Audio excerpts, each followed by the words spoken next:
আসসালামু আলাইকুম। আমি নতুন একটা ভিডিও নিয়ে আপনাদের মাঝে উপস্থিত হয়েছি। এই ভিডিওতে অ্যাপসে যখন কিপ ফিক্সড কিপ স্ট্যাম্পিং লেখা থাকে এটা কীভাবে রিমুভ করবেন আমি আজকে এটা দেখিয়ে দেব।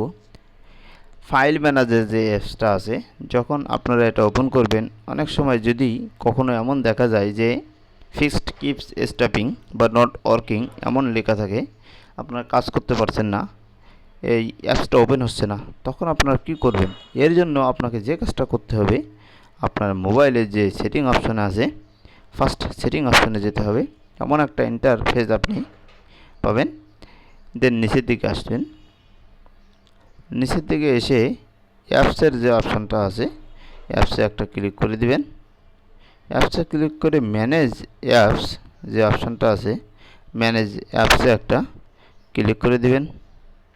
ফাইল ম্যানেজার যে অপশানটা আছে এখানে একটা ক্লিক করবেন এবং নিচে আপনি দেখতে পাবেন ক্লিয়ার ডাটা যে অপশানটা লেখা আছে, এখানে আপনাকে ক্লিক করতে হবে। সমস্ত ডাটা ক্লিয়ার করতে হবে, ডিলিট করতে হবে। ক্লিয়ার অল ডাটা, এই অল ডাটাতে ক্লিক করবেন। দেন এখানে ওকে করবেন। আমি দেখিয়ে দিচ্ছি, এই যে এখানে ওকে করবেন। যেহেতু আমার মোবাইলে এই ফাইল ম্যানেজার অ্যাপসটি নট ওয়ার্কিং বা ফিক্সড কিপ স্ট্যাম্পিং লেখা উঠছে না, এই জন্য আমি ওকে করলাম না। ওকে করার পরে আপনাকে যে কাজটা করতে হবে, যে অ্যাপস পারমিশনে যে এই যে স্টোরেজ যে অপশানটা আছে, এখানে আপনাকে আনএনেবল হয়ে যাবে, এটা এনেবল করে দিতে হবে। এটা এরকম এনেবল করে দিবেন।